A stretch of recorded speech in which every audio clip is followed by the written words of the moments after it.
দুলা ভাই, তোমার শপিং এর লিস্ট করা কত দূর? আরে শালা বাবু, শপিং এর লিস্ট কি এত তাড়াতাড়ি শেষ হবে? হ্যাঁ, 2টা না 4টা না, আমার একটা মাত্র শালা, তার আবার বিয়ে। হ্যাঁ, আর কতক্ষণ লাগবে? এই তো হয়ে যাচ্ছে। আবার দাঁড়া। আচ্ছা, ভালো করে দেখো কোনো কিছু বাদ গেল কিনা আবার। তোমার দুলাভাই থাকতে তুমি এত চিন্তা করো কেন? বাদ পড়তে দিয়েই আমি। তা দুলা ভাই, আপনার ওই লিস্ট কত নাম্বারে গিয়ে ঠেকলো? বেশি না, এই তো মাত্র 347। বলেন কি, 347? দুলা ভাই, আপনি তো আমাকে ফুতুর করে ছাড়বেন। আরে শোনো, তোমার বোনের সাথে পরামর্শ করে তারপরে লিস্ট করছি, কোনো কিছু যেন বাদ না পড়ে। রেসপন্সিবল দুলাভাই তোমার, বুঝো না ব্যাপারটা? শুধু তাই না, তুমি কোন ব্র্যান্ডের কোন জিনিস ব্যবহার করবা, কোন জিনিস কিনবা, তাও একটা শর্ট লিস্ট করে রেখেছি। শালা বাবু, এই শেরওয়ানির ব্যাপারে কি ভাবলা? বাজারে তো এখন ব্র্যান্ডের ছড়াছড়ি, তো তুমি কোন ব্র্যান্ড পছন্দ করতেছো? দুলা ভাই, আমি অলরেডি অনেকগুলো শেরওয়ানি দেখেছি। শেরওয়ানির যে দাম, তো আমার এক বন্ধু আমাকে একটা বুদ্ধি দিল, শেরওয়ানি নাকি ভাড়ায় পাওয়া যায়। একদিন যখন পরবো, এত দাম দিয়ে একটা শেরওয়ানি কেনার কোনো মানেই হয় না। তার চেয়ে বরং আমি ভাড়া নেই একটা শেরওয়ানি। এটা একটা কথা বললা তুমি?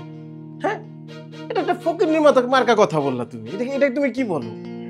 তুমি আমার শালা বাবু তুমি। হ্যাঁ, 2টা না 4টা না, একটা মাত্র শালা। আর বিয়ে কি তুমি প্রতিদিন করবা নাকি? হ্যাঁ, শোনো, ওসব নিয়ে ভাবতে হবে না, আমি যেটা বলি সেটাই হবে। হ্যাঁ, এই টোটাল শেরওয়ানির প্যাকেজের জন্য আমি 30 থেকে 40 হাজার টাকার একটা বাজেট করছি। হ্যাঁ, এইটুক তো লাগবেই, এত বড় বিয়ে। হ্যাঁ, কি ব্যাপার, তোমার ফোন বাজে নাকি? ধরো ধরো। এই টাইমে আবার কে ফোন দিল?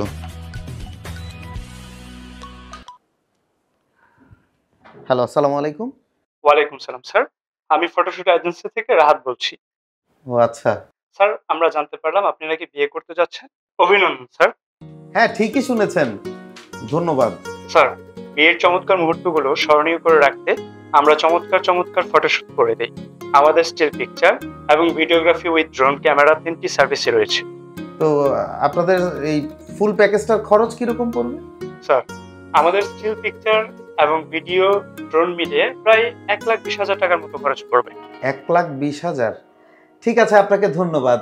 আপনাদের এই সার্ভিসটা আমার লাগবে না। হ্যাঁ, থ্যাংক ইউ। আসসালামু আলাইকুম। কে ফোন করছিল? আরে দুলা ভাই, ওই ফটোশুটের ইভেন্ট ওরা কিভাবে জানতে পেরেছে, আমাকে ফোন দিয়েছে। তো ওদেরকে কনফার্ম করলে না কেন? Still pic, drone footage, video সহ ওরা 1,20,000 টাকা চাচ্ছে। এটার কোনো মানে হয়? এটা তুমি কি বলো? এটা কোনো টাকা? কি বলেন দুলা ভাই, অযথা এত খরচ দরকার আছে? আছে মানে অবশ্যই দরকার আছে। এটা তুমি কি বলো? আরে বিয়ে তো আর তুমি প্রতিদিন করবা না। হ্যাঁ, একটা বিয়ে, একটা স্মৃতি তো মানুষ সংরক্ষণ করে রাখে। তোমরাও না এই জেনারেশনের ছেলেপেলের মতো না কিন্তু তুমি। শোনো, আমার পরিচিত ভালো একজন ফটোগ্রাফার আছে, সে মডেল, বিভিন্ন নায়ক নায়িকার ছবি তোলে, তোমার একেবারে হিরোদের মতো ছবি তুলে দিবে, বুঝছো? শোনো, ওই আমি তাহলে এক কাজ করি, আজকে রাতে ওদের সাথে একটা অ্যাপয়েন্টমেন্ট নিয়ে রাখি। হ্যাঁ, তুমি আসো, তারপর কথা বলে একদম পাকা। খরচ নিয়ে ভাইবো না, বিয়ে তো আর প্রতিদিন করবা না, বুঝছো না? ঠিক আছে দুলা ভাই, তুমি যখন বলছো আমি কখনোই বারণ করবো না। হ্যাঁ, আমার অফিসের সময় হয়ে গেছে, বুঝছো? আমি তাহলে অফিসের দিকে আগালাম। আমি বের হয়ে সোজা মার্কেটে চলে আসবো অফিস থেকে। তুমি আপাকে নিয়ে সোজা মার্কেটে চলে যাবে, সেখানে আমাদের দেখা হবে। আচ্ছা ঠিক আছে, ঠিক আছে, যাও।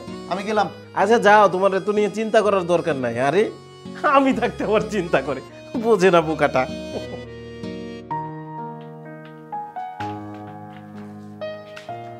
কি খবর নতুন জামাই? বিয়ের কেনাকাটার কদ্দূর? আপনি কি যে বলেন না ভাই, বিয়েই করলাম না, নতুন জামাই কিভাবে হলাম? আরে হবেন হবেন। কেনাকাটা ভাই আজকে অফিস শেষ করে যাব। বাজারে জিনিসপত্রের যে দাম ভাই, বিয়ে জিনিসটা না দিন দিন আসলে কঠিন হয়ে যাচ্ছে। তা অবশ্য ঠিক বলছেন। আমি কয়েক বছর আগে করে মনে হয় অনেক টাকা বাঁচিয়ে ফেললাম আর কি। তা বিয়ের পরে হানিমুনে কোথায় যাবেন চিন্তা করছেন? আপনি কি যে বলেন ভাই, বললামই তো কেনাকাটাই এখনো শেষ করতে পারিনি, আবার হানিমুনের চিন্তা করব। বলেন কি? আরে ভাই তাড়াতাড়ি ঠিক করেন। আর শুনেন, সিনিয়র হিসেবে একটা পরামর্শ দিই, ভুলেও কিন্তু ওই কক্সবাজার কুয়াকাটা এসবে যায় না, ঠিক আছে? কি বলবো ভাই, আমি গেছিলাম আপনার ভাবি নিয়ে কক্সবাজার, উঠতে বসতে খাইতে এখনো সে খোটা দেয়। তাই বলি ইউরোপ আমেরিকা না হোক, অন্তত থাইল্যান্ড, মালদ্বীপ, তারপরে হচ্ছে আপনার শ্রীলঙ্কা, এগুলোতে তো একটু যাইতে পারেন নাকি? বিদেশে হানিমুন? বিদেশে হানিমুন অনেক খরচের ব্যাপার। কি বলেন? আরে ভাই, বিয়ে কি আপনি বারবার করবেন নাকি? বিয়ে তো জীবনে একবার, তাই তো একটু খরচের কথা চিন্তা করে লাভ আছে। বিয়ে যদি জীবনে একবার করবেন, একটু খরচ করেন, আল্লাহ ভরসা। শুনেন, পরামর্শ দেওয়ার ছিল দিলাম, অভিজ্ঞতা থেকে বলতেছি, একটি ভুল সিদ্ধান্ত সারা জীবনের খোটা। হ্যাঁ, আমি একটু লাঞ্চে গেলাম। হ্যাঁ আচ্ছা ঠিক আছে, আমিও একটা প্রিন্ট দিব তো, ওটা দিয়ে দিলাম।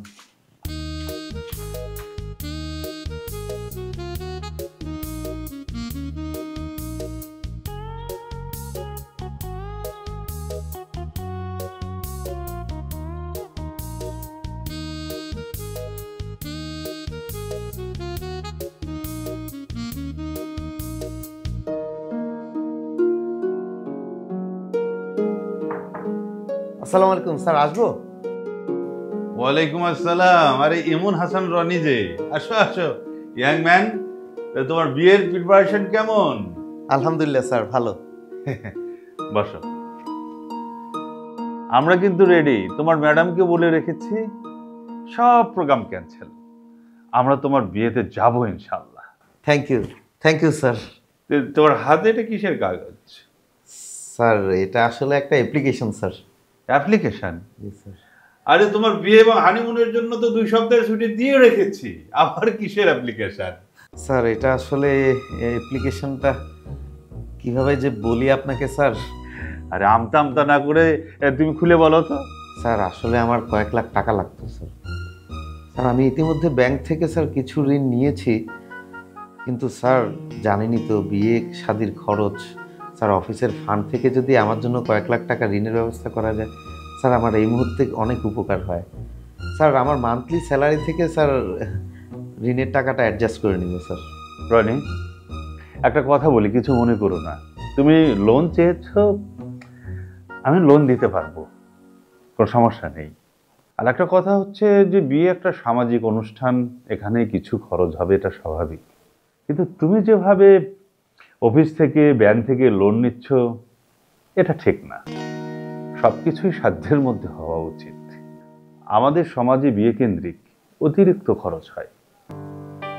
এই খরচের চিন্তা করে অনেক বিয়ে উপযুক্ত ছেলে বিয়ে করতে পারে না। আর একটা বিষয় লক্ষ্য করেছো যে 10 লক্ষ 20 লক্ষ থেকে 1 কোটি টাকা পর্যন্ত কাবিন হয়। True sir.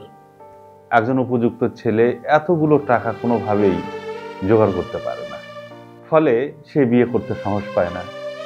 আর বিয়ে না করার ফলে বা বিয়ে না হওয়ার ফলে এই যুবকরা সমাজের মধ্যে বিভিন্ন ধরনের অপকর্ম করে, সমাজে জিনা ব্যভিচার বৃদ্ধি পাচ্ছে। আমাদের রাসূল সাল্লাল্লাহু আলাইহি সাল্লাম একটা অত্যন্ত মূল্যবান কথা বলেছেন, একটি হাদিসে আছে যে বিয়েতে খরচ যত কম সে বিয়ে তত বেশি বরকতময়। কিন্তু স্যার সামাজিকতা রক্ষা করার জন্য আমাকে সব কিছুই বেশি বেশি করা লাগছে স্যার। আমার নিজের অনিচ্ছা থাকা সত্ত্বেও আমার সামর্থ্যের বাইরে গিয়ে আমাকে খরচ করতে হচ্ছে স্যার। রনি, তুমি একটা নতুন জীবন শুরু করতে যাচ্ছ। এই নতুন জীবনের শুরুতেই তুমি যদি ঋণের বোঝা মাথায় নিয়ে জীবন শুরু করো, তাহলে এটা কখনোই তোমার জন্য কল্যাণকর হবে না। যে লোকচক্ষুর ভয়ে তুমি আজ ঋণ করতে যাচ্ছ, যাদের ভয়ে তোমার বিপদে তাদের কাউকে তুমি পাশে হয়তো পাবে না। তাছাড়া তোমার নতুন বউ তোমার ঋণের টাকার চাকচিক্য দেখে তার এক্সপেকটেশন অনেক বেশি হাই করে ফেলবে। পরে যখন তার উচ্চাভিলাষী আকাঙ্ক্ষাগুলো পূরণ করতে পারবে না, তখন তার মেনে নিতে কষ্ট হবে, তখন সংসারে অশান্তি হবে। তাই আমি বলি কি, তোমার যা সামর্থ্য তা দিয়েই তুমি তোমার বিয়ের আয়োজন করো, এর মধ্যেই কল্যাণ। স্যার আপনি অনেক মূল্যবান কথা বলেছেন, thanks for your advice sir. Sir তাহলে আমি আপাতত স্যার অ্যাপ্লিকেশনটা না দিই, ইতিমধ্যে আমার প্রিপারেশন অনেকখানি শেষ হয়েছে, তো ইনশাল্লাহ হয়ে যাবে স্যার। হ্যাঁ ঠিক আছে। শোনো, তারপরেও তোমার যদি কোনো কিছু দরকার হয় আমরা তোমার পাশে আছি, কোনো চিন্তা করবো না। ঠিক আছে? ঠিক আছে স্যার। ঠিক আছে, আল্লাহ হাফেজ। ঠিক আছে, আসসালামু আলাইকুম। ওয়ালাইকুম আসসালাম।